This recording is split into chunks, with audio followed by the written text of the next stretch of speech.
There you go.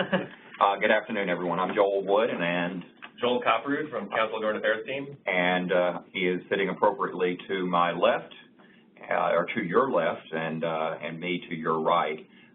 Grateful for this opportunity to talk to you about what we see coming up in less than 2 weeks. I think any reasonable person who is witnessing this cannot wait for this to all be over, or all of these races and all of these commercials and all of this ugliness to be hurled into outer space by a giant space rocket. I've heard several times this week the term electoral stress disorder, which I think accurately captures the mood of the nation right now. So what we want to do, and recognizing your time is very valuable, is we want to, while we're going to do our regular banter on what we think is going to happen. I think it will not be too far flung from what conventional wisdom that you could gather on any cable TV show would be right now. But we also want to really focus in on what's the relevance to the agent broker universe as we look towards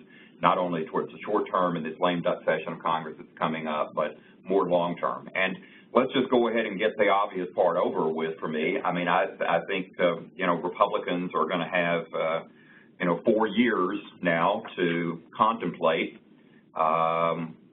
what the consequences of handing over the car keys to the Tea Party and the guy that's driving us over the cliff. So notwithstanding his belief that there are polls that could indicate that there is any potential path to victory, I believe that I think we can get all the suspense. I think whether or not he's going to accept the results is a different thing. Yeah, suspense on this is a completely different thing. The buzz has completely changed in Washington. I think you would agree from where we were 2 weeks ago to today. I mean, Clinton clearly lost a lot of her steam when she got sick, and Trump had the wind at his back, and that's completely flipped.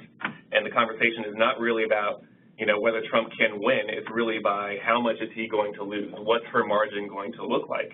And what does that mean for the next Congress and her ability to govern? And what does that mean for the Tea Party? And, it's just listening to how the rhetoric in Washington has really shifted to just a pure, what's the margin and what's her cabinet going to look like? We're going to talk about that in a little bit. So I think it's been really interesting that we are still over a week out, and a lot of people are almost writing it off. And just so I think most of you do know sort of where I'm coming from, but this is where Joel is coming from. I think that really gives you a flavor for your great representation in Washington. I think that's right. So let's go to it. I mean, who would have ever imagined that we would have seen such a loving embrace of all of these people together based on what it's looked like in the past 3 debate cycles and throughout all of this. I think this rigged rhetoric that came out of the last debate. By the way, I will say as a Republican, I do very much look forward to having Bill Clinton back in the White House. We're going to have a lot of fun. It's going to be entertaining, no doubt about that. The back one slide, the rigged election rhetoric, I think is going to be, we'll see how long this lasts and whether or not he actually concedes. How he plays that out, I think it's going to be fascinating. This is, of course, all based on assuming that she wins. But, he's literally lighting the oil wells on fire as he retreats right now. And he is, the Tea Party, the Freedom Caucus, they are going crazy. I think that how this translates into it's entirely possible that we could have the announcement of essentially his victory, that it's the creation of the new Roger Ailes-led Trump political party / political network / reality TV series with everything from Ultimate Fighting to Duck Dynasty to Sean Hannity and all of that on it. I mean, you can see his attention already starting to drift. Yesterday he was, Florida is up for grabs, Ohio is up for grabs, and he was up the street of Pennsylvania Avenue at the opening of his new hotel. So you can see the rhetoric or see his mood starting to And I think these polls are pretty consistent with everything that you have been seeing so far. And if you look in state by state, I used to think, over the last 6 election cycles, there were 5 states. Democrats started with a base of 242 electoral votes, and there were 5 states: Colorado, Ohio, New Hampshire, Virginia, and Florida that Republicans had to win in order to be able to thread that needle for electoral victory. And living in Virginia, I felt that my vote really mattered, but for 2 or 3 weeks now, the Trump campaign is completely pulled out, and there's no effort. It's all about Florida. This here, I think this slide here really indicates, if you look poll by poll, we're going to go through some of the Senate races here in a minute, but really poll by poll, state by state, it's really who has the momentum. And this slide here really demonstrates that the Clinton momentum, the top of the ticket, is really going to be a determining factor in a lot of the races. This here just shows where, and I just wanted to throw this slide in there so that you all can, on election night, when you're watching returns come in, this is when the polls close. This is when we're going to be seeing some of the earliest numbers. And I think it's going to be interesting. This rhetoric happens every single year. Everyone always doubles down on the media for calling the race too soon. And they will be saying when the Senate flips, probably early in the night, if it's going to flip. And you look at where these polls are closing, and the first states that you're going to want to pay attention to are going to be Florida, Pennsylvania, New Hampshire, and North Carolina. And when those are called, I mean, that could be a determining factor to the voter turnout in some of these other states where the polls haven't closed yet. So it's going to be an interesting night. So I just thought that these polling times were interesting to look at. And before we completely leave the presidential, I think most of you know, and many of you have seen him speak at our events, Charlie Cook is who we rely on for the best political analysis in his column yesterday. He concludes with this: when I talk to smart Republican leaders and strategists, they have a very good idea of what their party's problems are, and they know what needs to be done. But I'm reminded of the great line by former House Speaker John Boehner, who used this line at our ILF conference at the Broadmoor a couple of weeks ago: a leader without followers is simply a man taking a walk. Republican leaders are faced with a party in which almost half of its members believe that compromise is a 4-letter word and hold some pretty exotic views of what this country is and where it is headed, views that are very different from where the country actually is and where it is going. So if I don't seem that upbeat today, it's out of a great concern as a Republican, and I assume that most of the folks that are the executives that are on this are as well, have great concern about the down ballot impact. We had this conversation last night, and this conversation has going to be going on for months to come, maybe even years. But I think the big question is, where's the future of moderate Republicans? Where do they lie? Where's room for them in this new party that we're starting to see unfold? And I feel pretty good about the long term of it sorting out. The short term disruption I'm very concerned about. But what she will be doing is defying what since World War II. Has been only one time has that circle been broken of a third presidential term, which was H.W. Bush getting elected in 1988.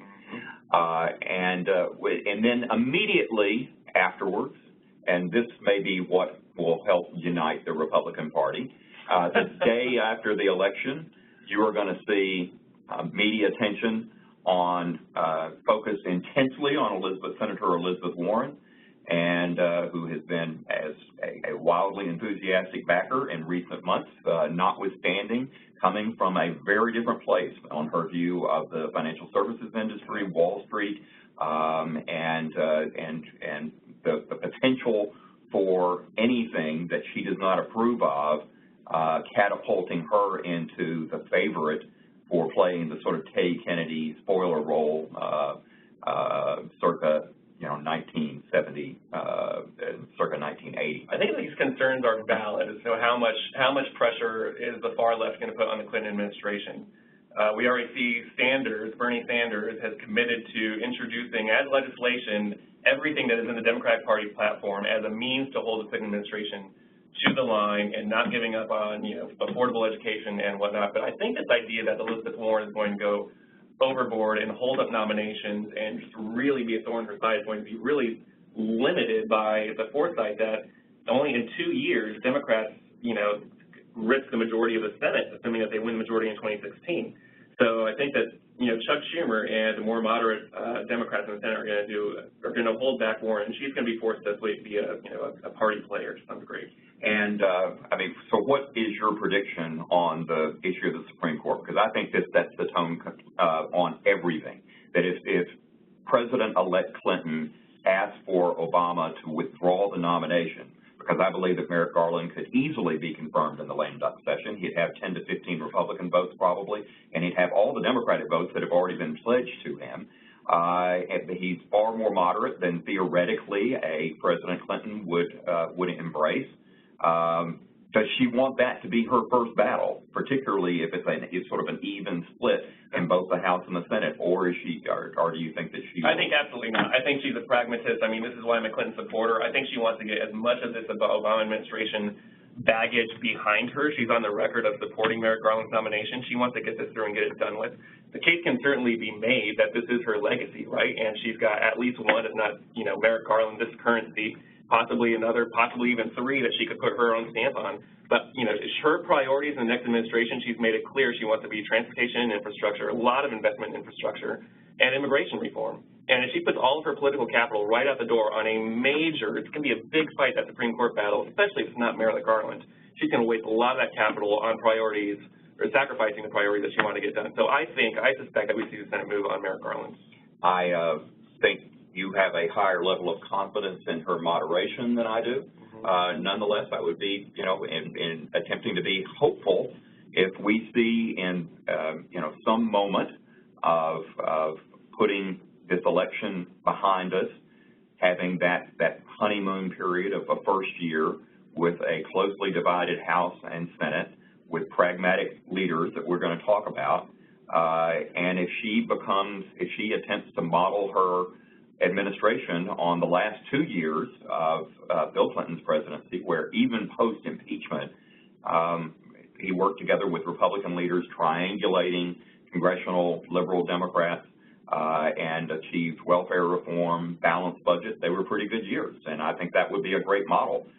I don't know what your confidence level is that that's what we're going to see, particularly with Elizabeth Warren dragging her to the left. The numbers for her are fascinating, right? She's going to enter the presidency with a 65% disapproval rating. Now, the case can be made that actually works in her favor because she's got nowhere to go but up. But, if you take that disapproval rating and, juxtapose that with, Donald Trump setting the oil wells on fire as he retreats, this new Freedom Caucus is going to absolutely hate Hillary Clinton going in. They don't think that she should have been able to run in the first place. She think that she ought to be locked up. So the tone, as much as we talk about infrastructure and immigration and Supreme Court, for her broader issue is how do you unite this? How do you make Americans feel proud of their government and proud of Washington?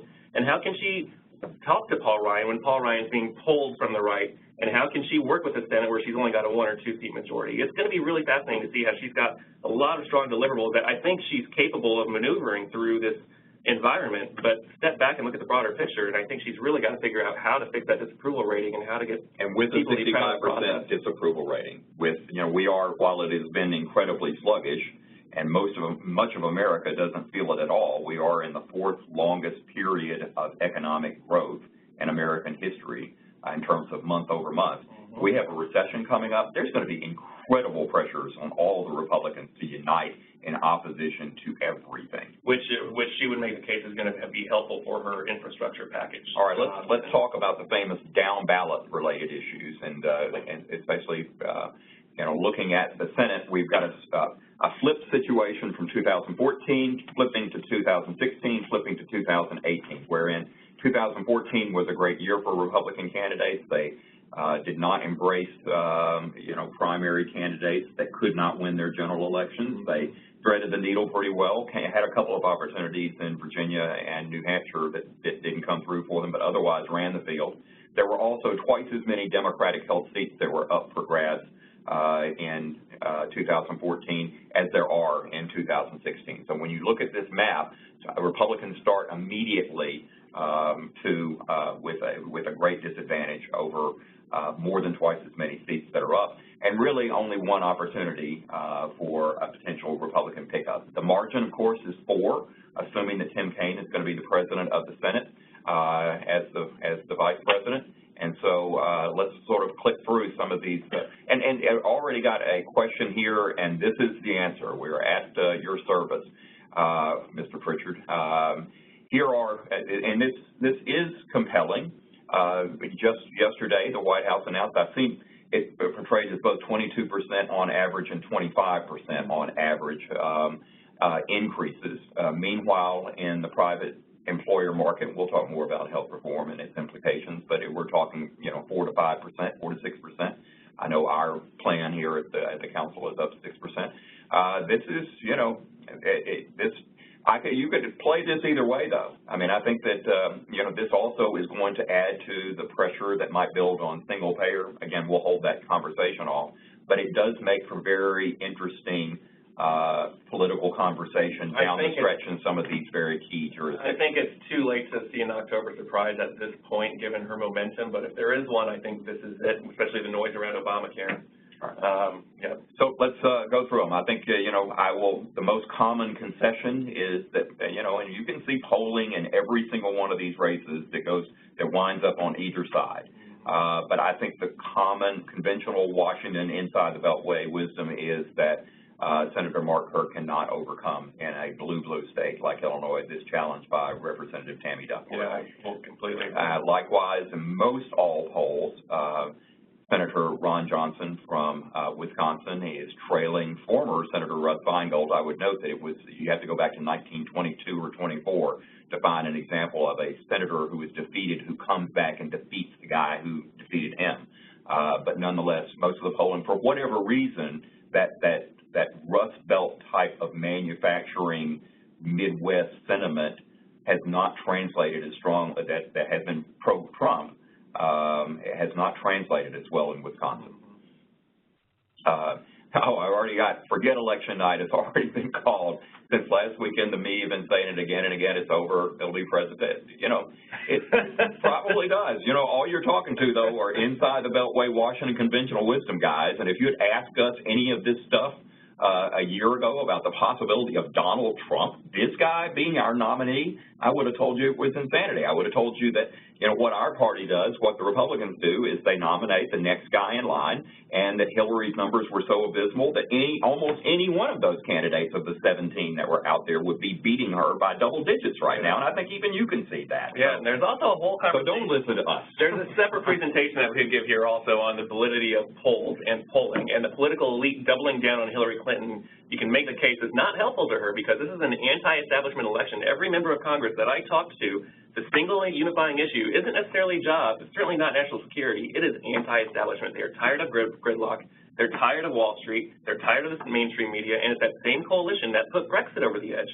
And Brexit was polling terribly. The political elite were doubling down, saying Brexit's not good. And it passed by an overwhelming margin. So you can see that that's the same coalition that is supporting Trump. And there's still some undertones in the Clinton camp that people might become complacent that this is done. It might not go to the polls, and we might see an interesting result at the end of the night. All right, as we're clicking through these, and next up is Florida, and let's hear your spin on how Patrick Murphy is going to defeat Marco Rubio, because I don't buy it at all. This is neck and neck. I mean, wow, this was Murphy's to lose going into it, and then all of a sudden Rubio jumped back in August. Yeah. So 11th hour surprise, and we were all in with Chris Murphy. He's a champion of our legislation. He's Patrick Murphy. I keep getting Chris and Patrick confused. Yeah, so he's been great, but I got to tell you, so you now don't even know his name. The latest polls are now neck and neck, and if you look, they're neck and neck, knowing that the national party has all right, pulled next out. one up, Pennsylvania. Pat Toomey, Katie McGinney. She's not been as exciting and dynamic a candidate, and Pat Toomey, in a tough environment, Pennsylvania has been blue in almost every presidential election over the last 6 or 7 times, and but nonetheless, he seems to be he's hanging in there. It's tight, right? It's tight, and it's going to be tight with a lot of these races, and I think at the end of the day, it's going to be all voter turnout in Philadelphia and Pennsylvania that I predict will put McGinty over the top. All right, so Kelly Ayotte in New Hampshire, 2 popular political figures running against one another. Governor Maggie Hassan, who's, the polling in that has been very positive for Hassan in recent weeks. Yeah, I think this one's done. I don't think it's done. This one is, 2 months ago, I'm not so sure that anyone would have put this on their list as a highly competitive Senate seat. Senator Roy Blunt, he was a terrific friend to us, and he's got the statewide elected, I guess he's the auditor, and he is a trial lawyer, Jason Kander. And I will tell you, my friend, the head of the Republican Senatorial Campaign Committee, says that Jason Kander is actually the most disciplined, on-message, and best candidate that Democrats have running in the election. I will say I was just in a congressional office, Republican congressional office from Missouri today, and they said that their boss had there's a tight governor race going on in that state right now also, and the governor is pulling down a little bit, Blunt is pulling up a little bit, and they have more anxiety that they're going to lose the Senate seat than they do the governorship. And it's pretty perverse that this is actually a state where Trump is polling up and Blunt has been trailing, which is very, very unusual. Usually these Senate candidates are polling way ahead. Arizona, I think this was over, right? Congresswoman Ann Kirkpatrick. I think McCain pulled this one out. All right, thanks. Notwithstanding the fact that Donald Trump doesn't think he's any kind of a war hero. He got caught. Also, difficult environment. I think you and I are going to disagree on this one.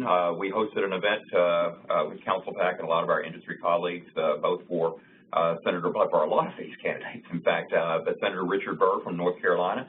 In every race he's ever run, he starts out sluggishly and winds up pulling up at the end. And Deborah Ross, I mean, this is someone who was not the first-tier candidate that Democrats wanted. I mean, she was career head of the ACLU in North Carolina. One could argue that, first of all, the bathroom issue in North Carolina has been a terrible distraction and terrible for Republicans. On the other hand, the Charlotte riots also play into a lot of political uncertainty there. I don't think she's yet been fully defined, and this is one of the most, per capita, this is probably the most expensive Senate race in America. I will say, I think maybe in North Carolina you've got the most motivated Democratic base because of those other local issues that are going to drive people to the polls in North Carolina that will help put her over the top. Good luck. Senator Rob Portman, this one's one I'm absolutely delighted about. In every instance, he's polling double digits better than Donald Trump in Ohio. Senator Rob Portman is going to defeat former Governor Ted Strickland, and he is the absolute model for how to run a race, how to be a senator representing that part of the country. He's got labor union support, business support, and he's the guy to watch on a lot of fronts. I think that one's done. This is a really interesting, this is the only potential opportunity for Republicans to be able to pick up a seat, and that's in the state of Nevada with Congressman Joe Heck, a former DOC, a former military officer running against Attorney General Catherine Cortez Masto. And so, you know, I think he can, but tell me what Hispanic turnout is going to be in Nevada, and I can tell you what the opportunity is going to be on that. And the final race that I'll mention that is very interesting. I think you and I are fairly like-minded on this. The best recruitment that Democrats did was in Indiana, a red state, where former governor and former Senator Evan Bayh was persuaded to come back into the fold and is the Democratic nominee against Representative Todd Young. But he has really been branded as a Washington insider, doesn't live in Indiana, you know, to a lobbyist, you know, greaseball like me and you. The momentum, yeah. I mean, he came out with more than double-digit support. When he announced in August that he was going to run for re-election, Evan Bayh, it was almost signed, sealed, delivered, we felt, here in Washington. But he has just been sliding in the polls, and all the press lately about how many interviews he had his last year when he was in the Senate with Wall Street executives in New York, and how much was that taxpayer dollar that sent him up there. And I mean, he has just been playing defense ever since he got into this race. Now it's neck and neck polling, but I mean, if you just look at what's happening with the presidential Indiana and you know, him playing defense is not. So here's the ultimate. All right, here's the ultimate conclusion from this. I always come down where Charlie Cook comes down, and it is with great sadness to report that as of day before yesterday, Cook Political Report anticipates that there will be a net loss for Republicans of 5 to 7 seats. Great. It is, and it really is a matter of, and so many of these that we just described are toss-up elections where the polling would indicate it's one or the other, but what happens, and especially when there tends to be a little bit of a wave and a gap in the presidential, that certainly appears to be the case according to all the polling right now, is that they tend to go in one direction. They don't tend to break evenly in these toss-up situations, and so that would be a very good night for Democrats. On the other hand, it guarantees that Hillary Clinton is not going to have anything close to what Barack Obama had, which was a House of Representatives led by Nancy Pelosi with a 70-vote margin and an ironclad 60-vote filibuster-proof majority in the Senate before Ted Kennedy died. Yes, that's right. So that's the bottom line on the Cook Political Report. Let's talk now about the House. So on the one hand, you would think, and if this was going to be some sort of a wipeout year, I think it's only been in the last couple of weeks that people are seriously starting to talk about the potential that, once again, Nancy Pelosi could be Speaker of the House. Cook Political, as of yesterday, said that they anticipate in a way for Democrats that it will be a net plus of between 10 and 20 seats, the magic number being 30 seats. That's right. So the number that I'm hearing across the board, everything from 8 to 20. Nancy is saying 25. I think the magic number here is what is Hillary's margin of victory? If she can get 10 to 15 points over, that's enough. Everyone thinks to actually sweep and hit over the 30% mark, and we could actually see the House flip. But I think that's still a pipe dream at this point. I think we are looking at probably 15 to 20. And because the country is so sorted geographically. On the one hand, here's a list of the 40 House seats that are vulnerable on the Republican side, but likewise there are 18 Democratic-held seats that are vulnerable. And the party, if you were to look at the electoral map of House of Representatives congressional seats, you would see that really Democrats only exist in urban and close-in suburbs, whereas most of the rest of the country is just a sea of red. And so most people, and this is what I think we both decry in politics and in dysfunction in Washington now, is that the parties are so sorted ideologically, no one feels vulnerable in their general election. They only feel vulnerable to those that are pulling them left or right, especially those pulling us right. Which in the end of the day really screws us and screws our issues, because these are our best friends. I know that these are my friends. The other slide before this, they're all your friends, because our issues are not partisan, they're bipartisan. We don't want to repeal the ACA per se. We don't want to get caught up in that toxic stuff. We do. We got to fix it. So we need these moderate members of Congress. We need more people that are going to thread this needle, but there are fewer. Well, the one thing that, you got a little over-caffeinated there, but I will say that we can totally agree that with respect to the congressional blue dogs, that they've been really emasculated in recent years. As I think several of you have heard me say before, I bemoan the fact that the last white Democrat in the Deep South, our buddy Representative John Barrow from Athens, Georgia, lost his election a couple of years ago. So there are literally no more white men. And that was the voting bloc, particularly when Democrats controlled Congress, that we turned to most often. They were fiscally conservative, they were socially moderate to liberal, and you could go to them. They would be willing to stick it to the labor unions from time to time, willing to stick it to the trial lawyers from time to time. And that's really just not, that is, I think, the shame of and the ultimate cause of much of the dysfunction that we've seen.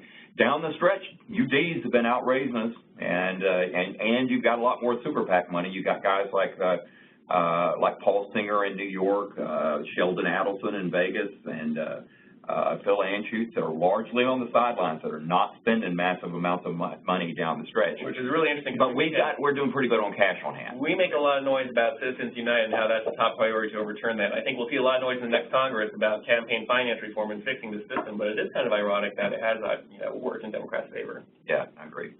And this one especially, in the Democratic Congressional Campaign Committee, we used to always run ahead of you guys on that front, and have just done we've been much more lethargic. And your buddy, Senator John Tester, running the Democratic Senatorial Campaign Committee. And while these are record numbers for my buddy, Senator Roger Wicker from Mississippi, who runs the National Republican Senatorial Committee, it still has just been nothing like what's been pouring in from all your Hollywood-type friends and liberal activists and Lord knows what other types that are. Well, it's got to be, part of this is also because of what's happened to downtown and happened to the pro-business environment on Capitol Hill. Okay, so what's going to happen with respect to the congressional leadership now, particularly let's say you got up to that, God forbid, 25 seats, and Republicans have a majority. At that point, frankly, even right now, before Republicans lose any more seats, Paul Ryan, just like Boehner before him, is commanding not a majority, but a plurality within his own conference. And so you literally cannot get to the fiscal deal on anything. And we'll talk about broader tax reform, lifting the debt limit, coming up with something that is a package that will keep the doors open, and all but the 40 or so Freedom Caucus members don't want to shut the government down.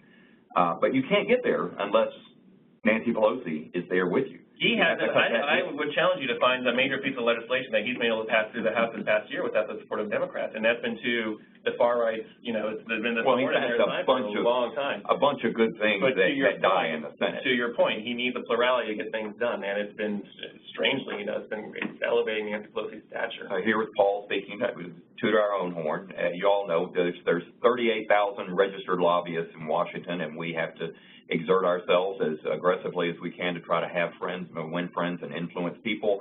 was Paul speaking at our legislative conference a couple of years ago. This is Senator McConnell, whom I worship, was speaking in our legislative conference this year. And let's talk about, I think, the most intriguing person in America, aside from Hillary Clinton and Donald Trump right now, who is your friend, also speaking at our legislative conference, Chuck Schumer from New York. I mean, his reputation is a deal maker, right? He's a professional legislator. When he was straight out of law school, he went to the New York Assembly, so he knows politics inside and out, and he will make the tough deals when it comes down to it. He will work with Republicans on the other side of the aisle to get something. His goal is to get it through the finish line. So I think there's a lot of hope that with him as majority leader, with Paul Ryan, who's also well regarded, I think, as a deal maker, and with Hillary Clinton, who is a deal maker, that we might actually be able to thread the needle on some of these tough issues. Remains to be seen. So now he's only going to have majority, and he knows it. I hate to say this, but probably for only 2 years, given the numbers of what they face in 2018. So the pressure's really going to be on to do something big when it comes to the fiscal cliff issues. You know, we're going to hit the debt ceiling in March. They can only do extraordinary measures to keep the government open until mid-July or sometime in the summer. So the pressure's going to be on to do something big.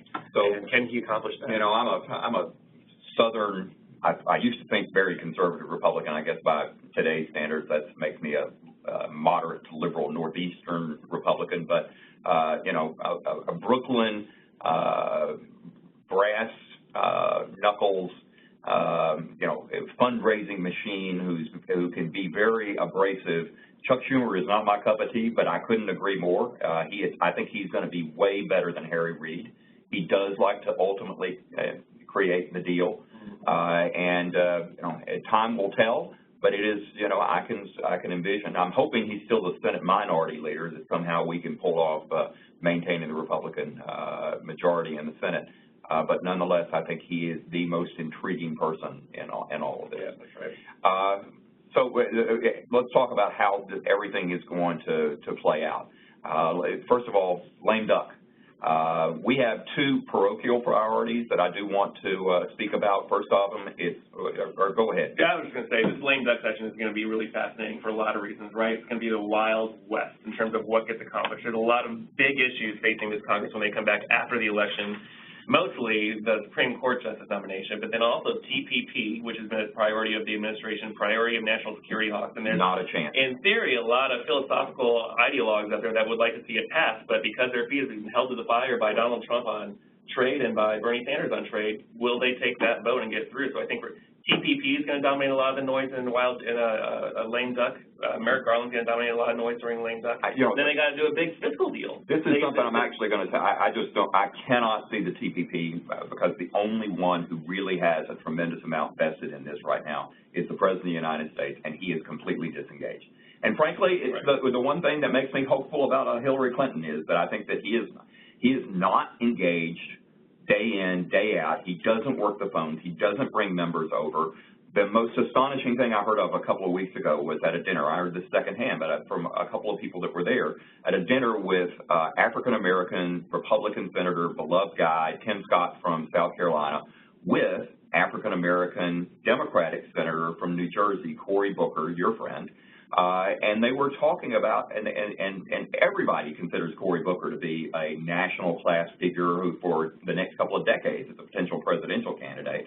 And neither one of these 2 guys had ever been invited to the White House. It's fascinating to echo that same story. You know, I was talking to a champion of our Cadillac tax repeal and about the relationship between Congress and the White House, and he used the Iran-Contra deal as an example of how the administration is just sitting on their hands. Here's a deal that everyone wanted to vote for, but they knew it was wildly unpopular, and they just needed some help. They needed the president to say, all right, he's going to campaign for me in my district, or he's going to give me something. Where's the phone ringing? There's no phone ringing on these big deals. So, all right, let's talk about a couple of our parochial things. We don't have to get too much in the weeds, but you all know, you've been hearing us talk about it for decades now, honestly. The creation of NARAB, the Interstate Agent Broker Licensure Clearinghouse, that was a part of TRIA, passed into law. It took the president quite some time to get the appointees filled for it, but everyone in the industry supports these appointees.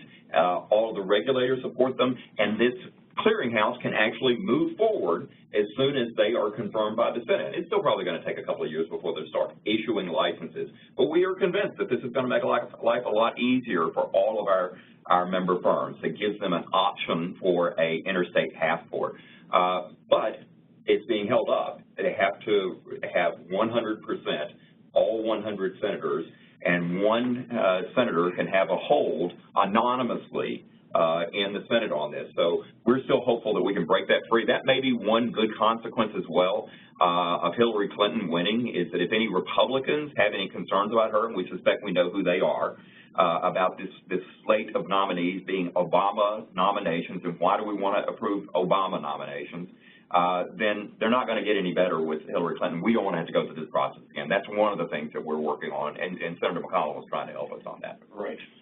I'll let you mention very briefly, Foreign Accounts Tax Compliance Act passed in 2010, miserable regulations that the IRS has sucked the commercial international property casualty industry into, and we're trying to throw a long bomb, get a fix. We've been working hard to carve out, non-cash value premium policies from the FATCA regime. We got a bill now. It took us a long time. It got scrubbed by all the economic pointy heads over at the Joint Committee on Taxation, which is fantastic, which really just gives its blessing, Congress its blessing, that this thing is only going to hit us. It's not going to open up for anyone else.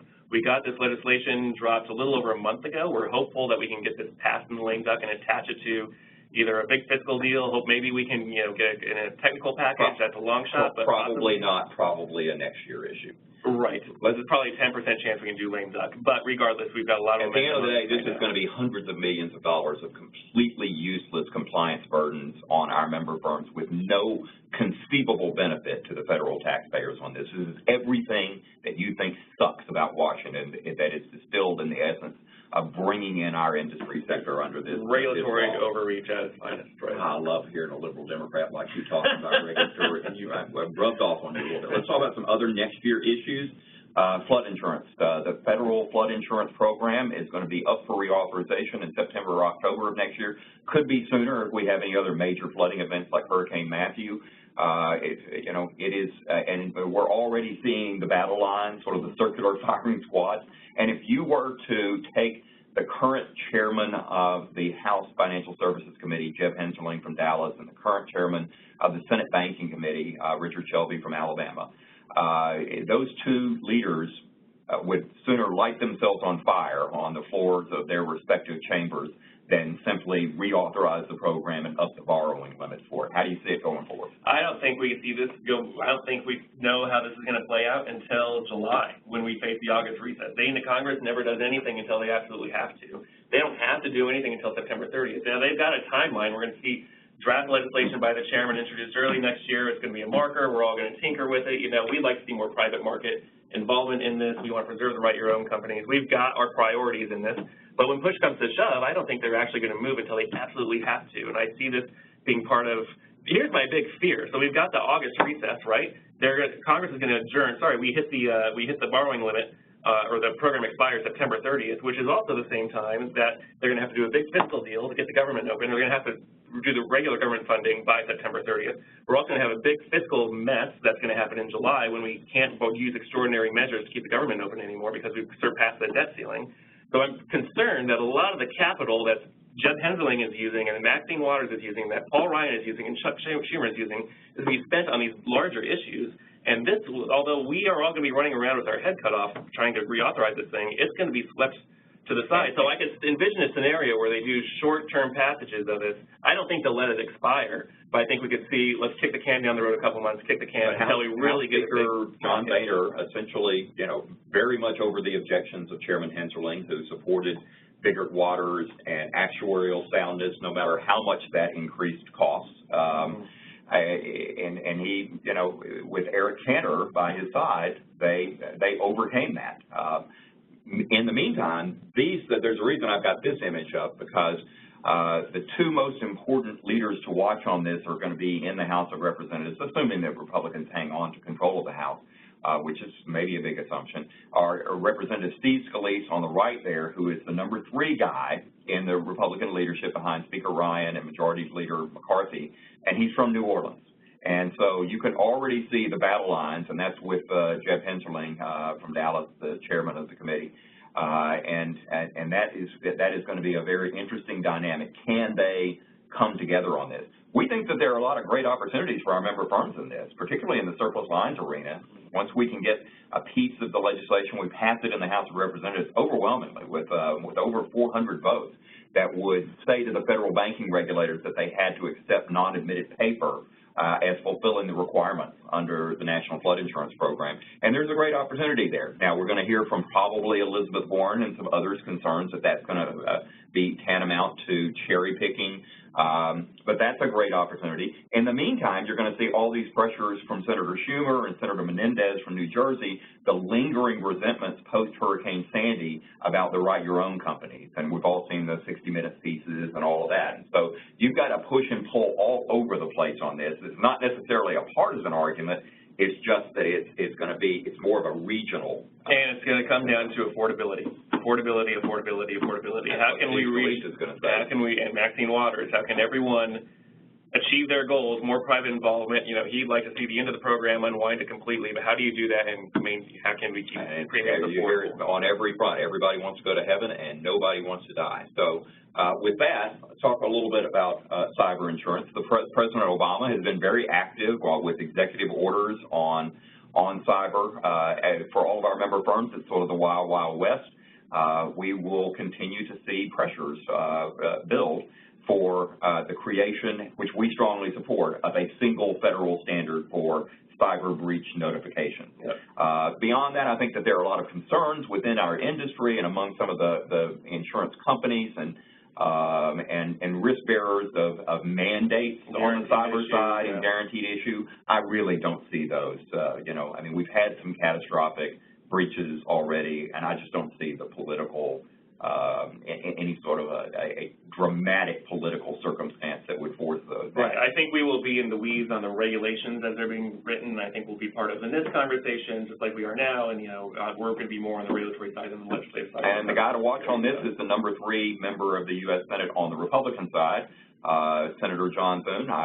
I think most of you know Brittany Thune Lindbergh, who runs our PAC. That's her dad, and so he's been a good friend. He's the chairman of the Commerce Committee, very, very active in this Yahoo breach.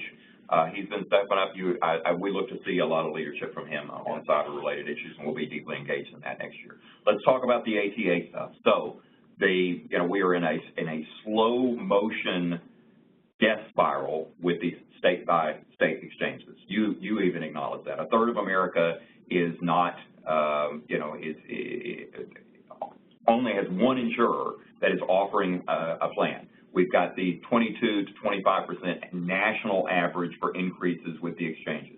And those, in many states where it's only the Blues that are participating in it, I had lunch with the head of their federal office a couple of weeks ago. There's no question but that they're going to pull out. And if you look at the mounting billions of dollars of losses from the major insurers, you look at the insurance co-ops that were created under the ACA, almost all of which, I think only 6 of them remain, offering coverage. And so for us, if there's one mantra that is paramount to our organization, it is preservation of the employer-provided group health insurance marketplace. We feel vulnerable. We'll talk about that on a lot of fronts. But what's going to give, particularly that Hillary's going to inherit this now, and what are those cross pressures going to be? So that's the question. I mean, right now we're in a position where these, the exchanges have become high-risk pools, and we don't have to talk about why they become high-risk pools, but we'll touch on it, right? Because Congress repealed the risk corridor program, which was installed because when they created these exchanges, they knew they were going to be a high-risk pool. But whatever. So we are where we are. The ACA is not cratering because Republicans repealed the risk corridors. The ACA is cratering because the ACA is a horrible We're seeing the wild premium increases because there's no more slush funds designed to encourage companies to stay in the exchanges. They repealed that knowing full well premiums are going to blow up, and what are Democrats going to do? So now Democrats are figuring out what they're going to do, and I can tell you I'm hearing a lot of noise in the Senate, but what are our options other than creating a public option? The ACA was intended to encourage competition, lower costs, and the linchpin to a lot of the lower costs in the exchanges was that slush fund, the risk corridor program. Well, they repealed that when they passed the omnibus, and of course the president had to sign it if you want to keep Congress or keep the government open.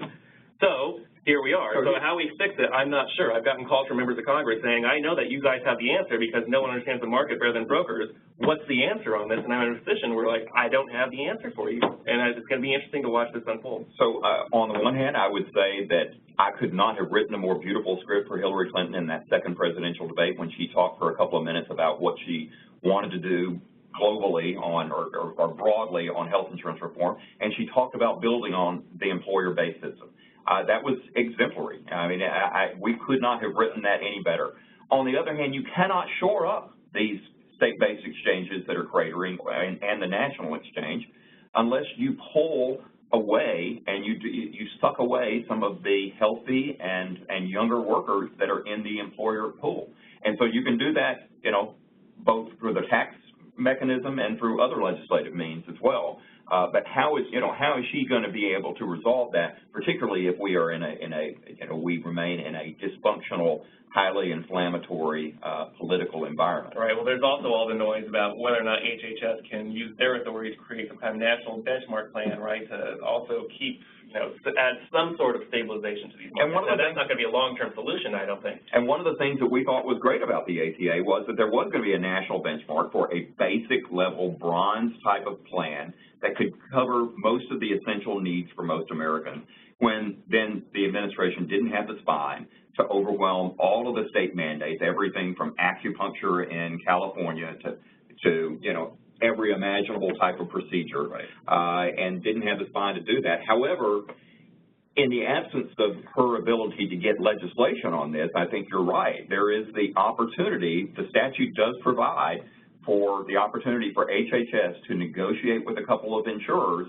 to establish what would be, this wouldn't be a single payer type system, but to establish a national benchmark and a basic level plan, which I could envision could potentially shore up some of these and could create a little bit of competition in those exchanges. Right. I'm not chicken little on all of this. I think that primary motivation that employers have to continue to attract and retain employees is going to be motivated by benefits.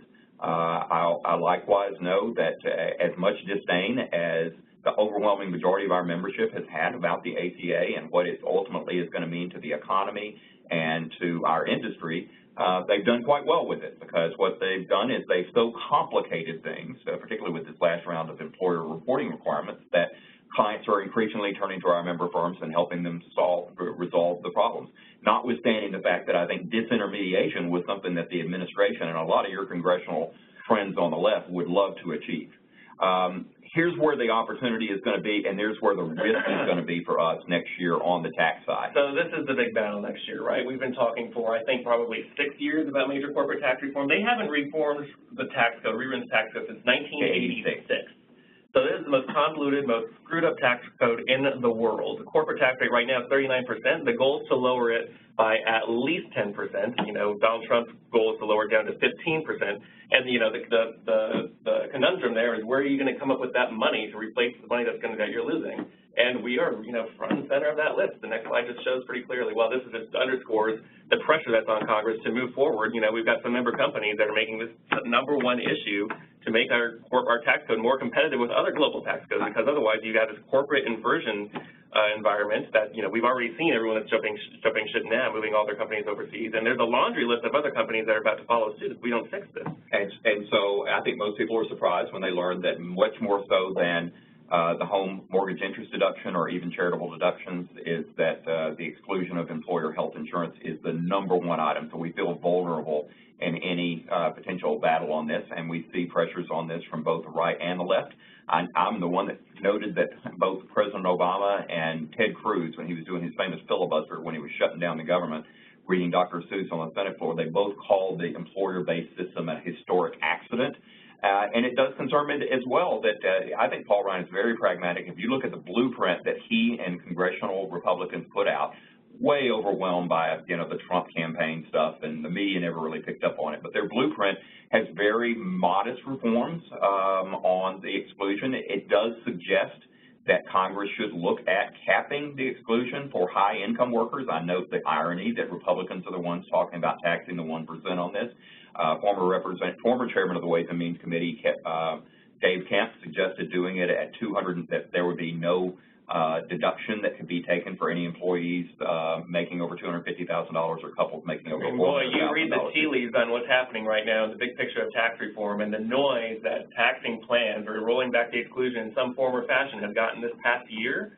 Those are big alarm bells. This is a statement from the chairman of the Ways and Means Committee, who's going to be in charge of pushing all of this through, and he had a hearing in July based solely on what's the strength and what's the weakness of the tax exclusion for employer-provided plans. It was a pure message. And we all get we get the theology on this, that it's all about consumer-driven healthcare spending and the like. But if you think we've got a problem with 40 million uninsured even post the enactment of the ACA, 6 years after the enactment of the ACA, just wait until you start dinging the employer tax exception. Right. And there is this legislation that's coming from the right by Senator. World's greatest health plan. I think that's a great name. That's right up there with the Patriot Act. Right. Yes, right. Senator Bill Cassidy from Louisiana, Representative Pete Sessions from Dallas, who have introduced. Both council friends, right? They're both council friends. I'll be with Pete this weekend in Dallas, in fact. But he knows where we stand on this, and what they're talking about is completely replacing the employer exception from taxation with a refundable tax credit of $2,500 for every individual out there. And I got to tell you, when you look at this, there's two prisms by which members of Congress look at this. Is this a health care issue or is this a tax reform issue? And I think our challenge is really to make this a health care issue, because you want to talk about, for all the reasons that the individual markets are blowing up and the reasons that the employer market is not blowing up, why would you want to tinker with this system that works? And you all know, and you're hearing from your clients, that it's hard for everyone to stay in the market post-ACA with all these wildly complex employer reporting requirements and the new mandates. But we're not seeing companies jump ship the way that we thought that we were going to. But at what point, where's the straw that breaks the camel's back? And we all know that the original incentive for them to stay in the market is the tax exclusion. So we start to see tinkering with that, and we're going to have major healthcare components on our hands. Totally on message. I completely agree with you, and I also want to commend you for what you did in helping establish and get that 2-year delay in the implementation of the Cadillac Tax with the broader employer alliance. And so I feel very confident, Brian Gilmore asked if we get the full repeal, and if your number one issue that you're voting on in 2 weeks, on Tuesday, week after next, is the Cadillac Tax, then Hillary Clinton is your candidate. She's made it second only to implementation of the public option, which she's not going to be able to get legislatively. The votes are not going to exist for her on that. As a central campaign plank for us, not because she loves any of us, that's a complete stop to the labor unions, but I'll take it. And I believe that we will, as a part of any big package. But I think that this may be just like the sustainable growth rate in SGR and Medicare payments for providers that they just repealed. You know, and the Paul Ryan, Nancy Pelosi deal from earlier this year, after kicking that can down the road because it was a very expensive item, they just decided, well, forget it. We're not going to fund it. We're not going to replace the revenue on it. I see this getting repealed as a part of a much broader package, and that worries me because, you know, some people say, let's just substitute the Cadillac tax with dinging the employer exception, and there's the alliance that we've been a part of in fighting the Cadillac tax is not necessarily the same alliance that exists on defending the tax preference. That's right. And so I think we all knew that these kind of numbers, that it really wasn't so much about what its implementation would have been in 2018. It's like, what would it have been to, because it's not indexed for medical cost inflation. Right. And then the ultimate, again, I'm not chicken little on all this stuff, but all of these pressures on moving towards single payer, the resonance of Bernie Sanders' message on this, you know, this is... Boy, you look at the noise for everything that we just talked about with the exchanges, with the Cadillac tax, with all of this, and the imploding markets, the noise, if we could somehow capture all the noise behind a public option, a single payer, government negotiated drug pricing, whatever, you can just feel this movement towards more government involvement. And public option right now is the only thing staring members of Congress in the face as to how to shore up these markets. So when it comes to single payer issues, it's a little nerve-wracking to see what does this market look like down the road, 10 years? How do we get costs under control? Congress is going to be looking at, one of the first things that Ways and Means and the Energy and Commerce Committee they're going to have hearings on is drug pricing and how are they priced? And how does that add to growing premiums? But all this feeds this broader environment moving towards single payer. Mr. Pritchard's question, though, and I think this is almost a rhetorical question because I fully agree with the sentiment behind it. If you don't have the Cadillac tax revenues and you don't have the risk corridors, and we see where the spiral is going on the exchanges right now, and you have complete political dysfunction, how does the ACA even survive this? And I think our fear is that, yes, it starts heading more towards this, this is what Barney Frank and many other liberals, when they said that they had to hold their nose and vote for the ACA because they felt like it was rigged to fail, and that would lead us to the single-payer public type of option. I don't know what the alternatives really, I think you can cobble I think that's together the challenge, is what does the replace plan look like, right? And nobody really knows. And we are seeing right now front and center is what's happening in Colorado, which is Amendment 69, which is the culmination of all of these problems and all these issues, and it's also the culmination of all, the political rhetoric against Washington, against the insurance companies, evil establishment, and we're seeing on the ballot now in Colorado, they've created a single-payer system that would wipe out the market for employer-provided benefits, including workers' comp. It's a $25 billion tax on the people. It doubles the state budget. I continue to say that we're very lucky that this was written so poorly. A 21-person board would determine all the benefits for all Coloradans, including would be able to continue to raise taxes to pay for this. People, that's your home state, and you guys voted for the weed, and our concern here is that this thing needs to be beat and beat badly, or it's going to continue to come back. And so early voting is already on in Colorado. If you know anyone who knows anyone in Colorado, please call them. We've got to beat this thing bad. This is one of the few major state initiatives that we've gotten heavily involved in. It's a critical thing. And we don't get involved in state initiatives. We don't consider this a state initiative. We consider this a national initiative. So on our website, there are materials that with all the talking points and all the messaging that you can just copy and paste, put on your corporate letterhead, and send it out. We want to do everything we can to make your own campaign as seamless and easy as possible. But it looks like a very simple proposition of free health care for everybody. And so my favorite line of the week was the Wall Street Journal had an editorial, and the first comment underneath that editorial was, why don't we also have a constitutional amendment that guarantees that every person has their own personal unicorn that poops Skittles and farts rainbows. So we've got a lot of other Affordable Care Act issues that we're going to work on, but we're coming up on our hour. All these efforts to repeal and all that, but right now 153 votes in the House of Representatives to repeal Obamacare. Yeah, well, we'll just keep on doing it. And then you've got all the, the former general counsel for the council is the guy at the Justice Department in the antitrust section that's overseeing these.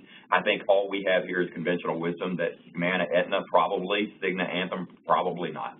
And as you mentioned, drug pricing is going to be a big issue. I would as much as I've tried to reassure everyone about how I'm trying to rationalize what a good administration this is going to be and how everything is going to work out just fine, I am reminded that First Lady Hillary Rodham Clinton in 1994 proposed what was the first iteration of the ACA. They were called Health Insurance Purchasing Cooperatives at the time, not state-based exchanges. She held a forum at the White House of stakeholders, and a woman stood up and said, Madam First Lady, this all sounds terrific to me. I'm a health insurance agent. I help individuals and small businesses secure the coverage that they need to protect their families.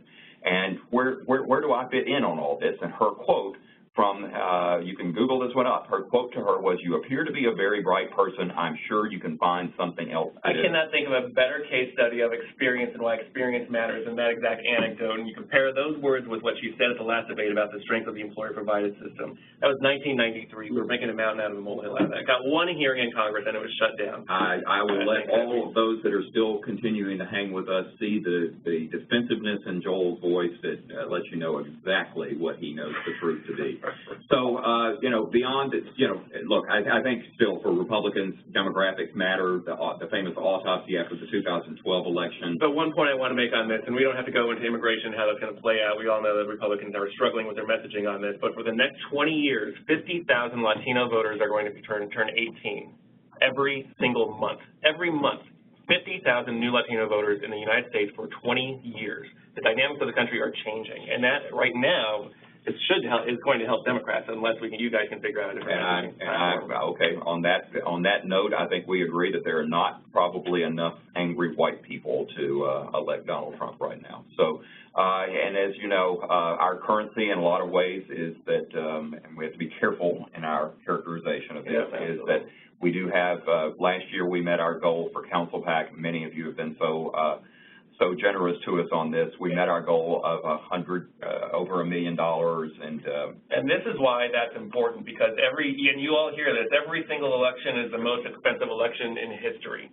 Period. It is, and it continues to go down that trajectory. It's getting more and more and more expensive to run for Congress. So we have an environment here in Washington where members of Congress spend more and more and more of their time raising money. And to your point earlier about how do you influence, how do you cut through the 38,000 lobbyists in Washington, all vying for the attention of 535 of them, really it's more probably about 50 or 75 of them that we're really trying to target the real leaders And it's hard, and the way you do it is by being at that table and making friends and letting them get to know you and building their trust, and their time's limited. The kind of political activism that members of Congress appreciate the most is when people get out their checks and write a check. And I will say it is the cleanest money in politics in that it is completely transparent, it is limited, it is controlled by the campaigns. This is not super PAC money. We're very grateful to be in a position now where we'll have $1.25 million that is raised this year, and we're able to play a role down the stretch, though you and I are violently disagreeing on many of these races. We disagree on a lot of the races, but we're fortunate that our issues are not partisan. Both sides of the aisle help almost all of our issues. Some of them are. But if you stepping back, my just final just summary is that for this narrow little snippet of the financial services industry that commercial insurance brokerage represents, think about all these things that we've talked about, cyber insurance. We didn't even talk about TRIA, with the flood insurance battles that are going to be raging next year, with everything associated with the ACA, everything associated with our involvement in Dodd-Frank and the intervening regulatory battles there. We really Federal Insurance Office and what's happening on the international level and negotiating trade treaties. And we have it's a very sexy agenda. So I have thank you for all who have been supportive of us there. With that, I'm grateful for everyone who has tuned into this. Joel, I love you, but Joel, you ignorant slut. You're dating yourself. I don't even know what that means. It's Saturday Night Live, 1976. Thanks, everybody. Have a great day. Thank you.